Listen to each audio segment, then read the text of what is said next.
Ang lalawigan ng Marinduque ay ang pinakamaliit na lalawigan sa Southern Tagalog Region. Ito ay nahahati sa 6 na munisipalidad. Ang Boac na siyang kabisera nito, Mogpog, Santa Cruz, Torrijos, Buena Vista at Gasan. Ang naturang lalawigan ay napapaligiran ng Quezon sa hilagang silangan, ng Romblon sa timog, ng Oriental Mindoro sa timog kanlurang bahagi at ng Batangas sa kanluran. May 2 panahon sa nasabing lalawigan. Ang tag-ulan mula Mayo hanggang Oktubre at tagtuyot naman sa pagitan ng Disyembre at Mayo. Ang Marinduque ay pinaninirahan ng mga Marinduqueñong nakapagsasalita ng Tagalog at Bisaya. Ang ilan ay marunong magbicolano. Tinatayang umaabot sa 217,000 ang populasyon ng Marinduque base sa National Statistics Survey noong May 2000. Ang mga Marinduqueño ay sadyang magiliw sa pagtanggap ng mga bisita. Bahagi na ng kanilang kaugalian na naglalarawan dito ay ang putong. Ito ay isang tradisyon ng pagsalubong at pagbigay pugay sa kanilang mga bisita at mga kaibigan. Ang seremonya ay nagsisimula sa isang prosesyon ng grupo ng mga babae at lalaki na tinatawag na mamumutong. Ang pagbati ay sa pamamagitan ng pagkanta at pagputong ng korona sa kanila. Minsan naman ay nagsasabog ng barya at mga talutot ng bulaklak. Ang lalawigan ng Marinduque ay tinaguriang Lenten Mecca of the South. Ang kanilang Moriones Festival ay naging mahalagang bahagi na ng kultura ng Marinduque. Ito ay isang relihiyosong pagdiriwang tungkol sa isang sundalong Romanong Silongginos na inuugnay sa pagpapahirap at pagkamatay ni Kristo.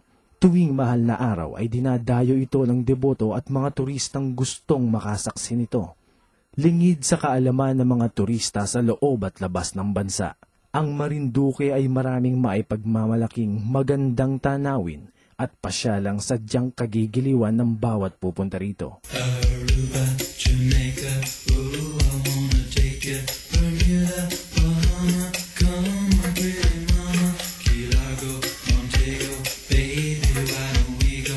Jamaica.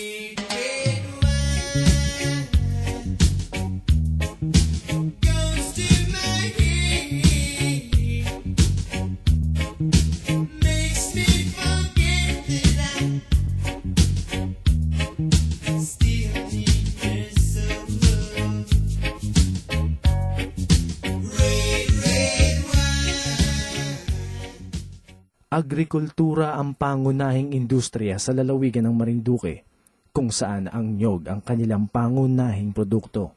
Kaya naman ang Marinduque ay tinawag ding Land of Coco Milk. Sa kasawiang palad, Nobyembre ng 2006 ay sinalanta ng bagyong Riming ang Pilipinas at isa ang Marinduque sa nakatikim ng hagupit nito. Matindi ang naging pinsala nito at naapektuhan ang industriya ng pagdinyog sa Marinduque. Marami ang tumulong sa rehabilitasyon ng lalawigan, lalo na ang kanilang coconut trees. Isa na ang Marinduque Land Corporation sa nagbigay ng tulong at suporta para maisaayos ang kalagayan ng mga coconut trees at coconut farmers. Ang Marinduque Land Corporation ay isang agri-based company na matatagpuan sa Marinduque. Ito ay naitaguyod sa pagtutulungan ni na Mr. Ruel Sige, isang Marinduqueño na siyang nagmamay-ari ng MLC, at na Mr. Rick Mactal, isang mechanical engineer at konsultant sa industriya ng petrolyo at enerhiya na siyang gumawa ng business plan ng MLC. Kapwa may-ari dito ang magsasaka ng Gasan, Marinduque. Hangad ng MLC na gamitin at isulong ang kaalaman sa paggawa ng mga produktong galing sa nyog, kasabay ng pag-angat ng kalidad ng buhay ng mga coconut farmers. Layo nitong mamuhunan sa kamalayan sa halaga ng nyog at ang kapakinabangan at benepisyong pangkalusugan na dulot nito, lalo na ang virgin coconut oil. Ang Heaven's Cure ang brand name ng mga produktong gawang MLC. Umaabot na ngayon sa 32 ang kanilang mga produkto. Si Miss Mayo Suzuki ang napiling mag-endorso ng mga produkto ng Heaven's Cure. Siya ay isang Filipino-Japanese singer at League of Municipalities of the Philippines Youth Ambassadors for International Concern. At gaya ni Mr. Sige, Mr. Mactal, at ang mga bumubuo ng MLC, hangarin din ni Mayo na makatulong. Sama-sama, kaagapay nila ang isa't isa upang gampanan ang isang advocacy na nagbuklod sa kanila na tulungan ng mga coconut farmers ng Marinduque.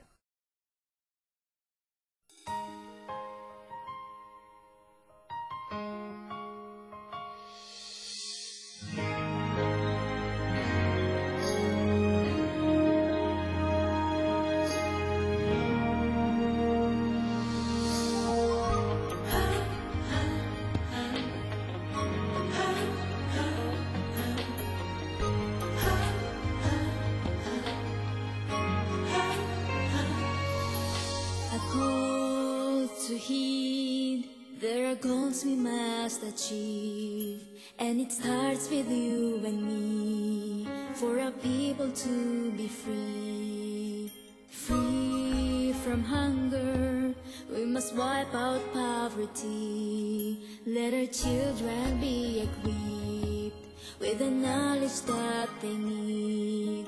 Understand that men and women are alike, for equality is crucial to attain a blissful life.